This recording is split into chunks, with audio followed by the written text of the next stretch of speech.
Reka mbasuhuze kandi mbaha n'ikaze.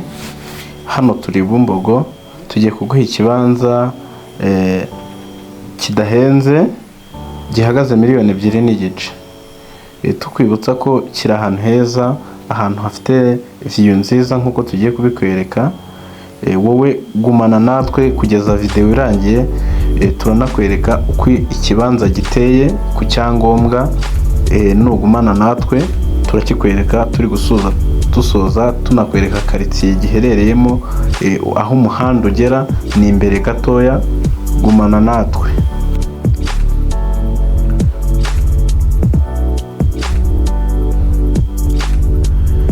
Murabona ko gifite view nziza rwose, ahantu ureba za Masaka, hariya za Ndera, hari n'agace uri kureba i Kanombe, hariya twari turi kuzuminga i Kanombe, uhareba neza cyane.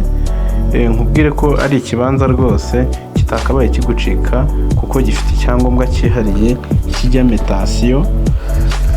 Ni ikibanza mu by'ukuri kidahenze, tukubwira ko kiri ahantu hatuwe, ariko aka gace twari turimo twari twigiye inyuma gatoya.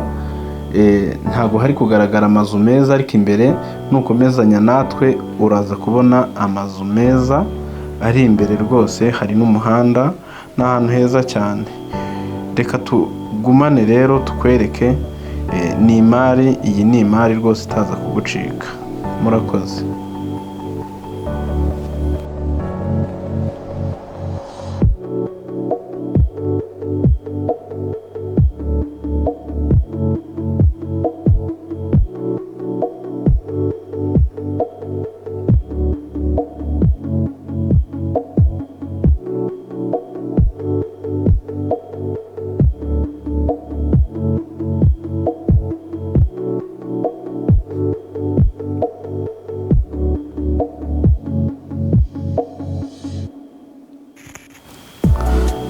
Reka tubwire abantu rero batazi Bumbogo, hari abantu benshi batahazi.